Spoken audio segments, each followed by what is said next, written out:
हाय, hello, नमस्ते. मी प्रतीक्षा. तुमचं खूप सारं स्वागत करते माझ्या एका नवीन व्हिडिओमध्ये आणि माझ्या चॅनलवरती पण, ज्याचं नाव आहे मराठी मुलगी प्रतीक्षा. आणि माझी प्रेग्नन्सी तर मी रिव्हील केलेलीच आहे.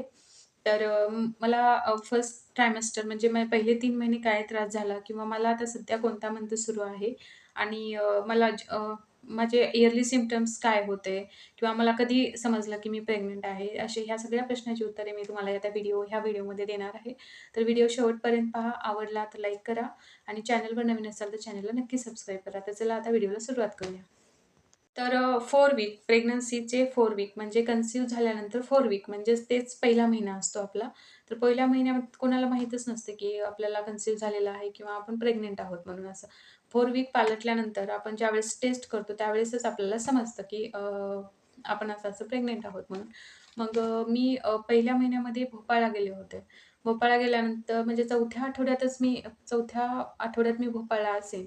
मग त्यावेळेसच मला इयरली सिम्प्टम्स जाणवायला सुरू झाले होते. म्हणजे इयरली सिम्प्टम्स म्हणजे मला माहीत नव्हतं की मी प्रेग्नंट आहे म्हणून. मला वाटायचं मला असं का होतंय, की एवढा थकवा का येतोय मला म्हणजे कोणतंच काम करावं वाटायचं नाही. सारखं सतत झोपून राहावं वाटायचं आणि झोप खूप यायची, भूक खूप लागायची.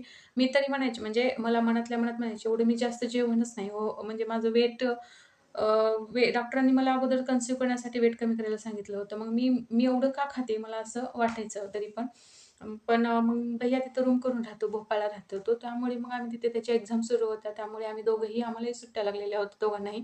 मग त्यामुळे आम्ही तिथे गेलो होतो. मग तो रूम करून राहतो म्हटल्यानंतर आता आम्ही गेल्यावर स्वयंपाक वगैरे करावंच लागेल तिथं. मला तेही करणं खूप अशक्य झालेलं होतं.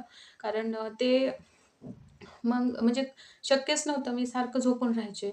मग तो पण असं म्हणजे हे होऊन गेला होता, की ही आली आहे इथं कशाला? म्हणजे माझ्या एक्झाम चालू आहेत, तर ते मला स्वयंपाक करून खाऊ घालायला आली आहे आणि स्वतः झोपायली असं म्हणून ते वाटत. पण माझी मनातून इच्छा व्हायची नाही, की असं उठावं, काम करावं असं तसं. मग आम्ही 2-3, 4-5 दिवस राहिला असेल तिथे. मग आम्ही आलो.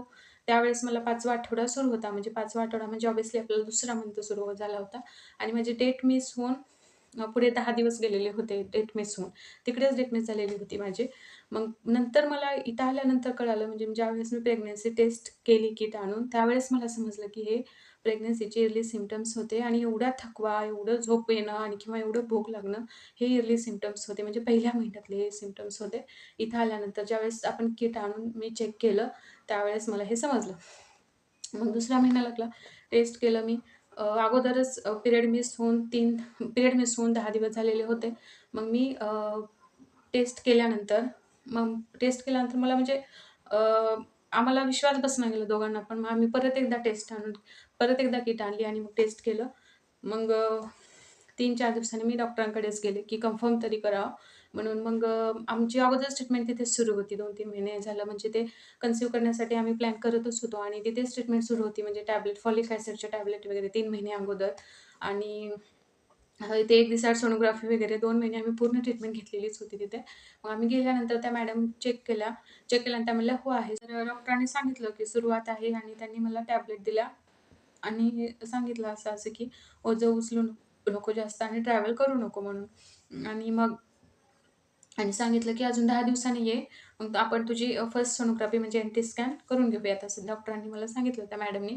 आणि मग मी तरी आले आणि मे महिना सुरू असल्यामुळे आम्हाला इथं दोघांना पण राहणं शक्य नव्हतं. कारण दोघांना पण सुट्ट्या होत्या. मग त्यामुळे मी ट्रेननं लातूरला गेले. म्हणजे भोपाळहून येणं, प्रेग्नन्सी टेस्ट करणं, डॉक्टरला व्हिजिट करणं आणि लातूरला जाणं यामध्ये माझ्या दुसऱ्या महिन्यातील 15 दिवस निघून गेले. तरी पण माझा थकवा येणं किंवा अशक्तपणा ह्या सगळ्या गोष्टी मला सुरूच होत्या. मग 15 दिवस ह्याच्यामध्ये गेले. ज्यावेळेस मी लातूरला गेले म्हणजे दुसऱ्या महिन्यातील जे 15 दिवस होते बाकी, त्यामध्ये मला असं जाणवायला लागलं, की मला माझं अन्न पचन होत नाहीये. म्हणजे मी जेवलं की सगळे इथं बसते माझ्या किंवा पचन होत नाहीये. उठल्या-उठल्या सकाळी-सकाळी तर खूप जास्त जाणवायचं मला. ते 15 दिवस फक्त दुसऱ्या महिन्यातले 15 दिवस.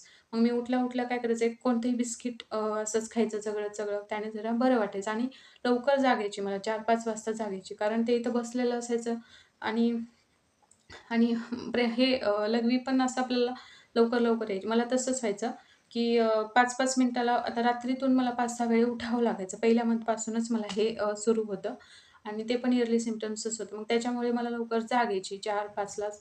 मग ते इथं बसलेलं असायचं. मला कुठं 9-10ला असं व्यवस्थित छान बरं वाटायचं. मग ते 15 दिवस तसेच गेले. जेवलं की इथंच बसायचं, पचनच व्हायचं नाही अशामध्ये. मग मी 10 जूनला इथं आले. 10 जूनला इथं 10 जूनला 15 जूनला शाळा सुरू होणार होती. 10 जूनला इथं आले. मग 5 दिवस आल्यानंतर ते जे काही आहे ते सुरूच होतं. पण नॉर्मल आहे. मला वाटलं नॉर्मल आहे. बाकीच्यांना उलट्या वगैरे होतात, मला होत नाहीत. नशीब असं मला वाटायचं. पण ते 5 दिवस मी सगळं आवराआवर कारण महिनाभर आम्ही इथे नव्हतोच. मग साफ-सफाई घराची वगैरे सगळी मी केली आणि मग 3ऱ्या महिन्याच्या शेवटी 15 दिवस इतकं उलट्या व्हायला लागल्या, की मी ज्यूस पे, पाणी पे किंवा काही लिक्विड पदार्थ पे किंवा जेवण कर काहीच मला म्हणजे पोटातच माझ्या हे होऊन गेलं. म्हणजे सगळं असं म्हणजे हे होऊ लागलं, उलट्या होऊ लागल्या. जेवलं की उलट्या होऊ लागल्या. पाणी पिलं की उलट्या होऊ लागल्या. म्हणजे मग मी लगेच डॉक्टरांकडे गेले. त्यांना म्हणजे 3ऱ्या महिन्यातली कसं आहे त्यांनी 10 दिवसांनी सोनोग्राफी म्हणले होते, करते म्हणल्या होत्या डॉक्टरांनी, पण मी गेलेच नाही. मग 3ऱ्या महिन्यातलं चेकअप पण होतं. त्यामुळे मी डॉक्टरांकडे गेले. मग त्यांनी टॅबलेट दिल्या मला. मग त्यांनी जरा म्हणजे बरं वाटलं. मग त्यावेळेस माझे एन-टी स्कॅन वगैरे, सोनोग्राफी वगैरे मी त्यांनी करून घेतली 3ऱ्या महिन्याची. तर उलट्या, बार-बार युरिन पास होणं आणि थकवा, अशक्तपणा हे माझे इयरली सिम्प्टम्स होते 3 मंथमधले. तर आता सध्या मला 6वा महिना सुरू आहे आणि आता मला काहीच नाही. तर सध्या मला काहीच नाहीये. म्हणजे सध्या सेकंड ट्रायमेस्टर कुणालाच काही नसतं. पण कोणाकोणालाच म्हणजे असतं की 9 महिनेच जास्त 9 महिने पाणी पचत नाही. पूर्ण 9 महिने पाणी पचत नाही. असं कोणाकोणाला असतं, जाणवतं. पण मला नाही. 4थ्या महिन्यापासूनच माझं हे सगळं बंद झालेलं आहे. आता मला 6वा महिना सुरू आहे. तर तर हे सगळे माझे सिम्प्टम्स तुमच्यासोबत मी शेअर केले.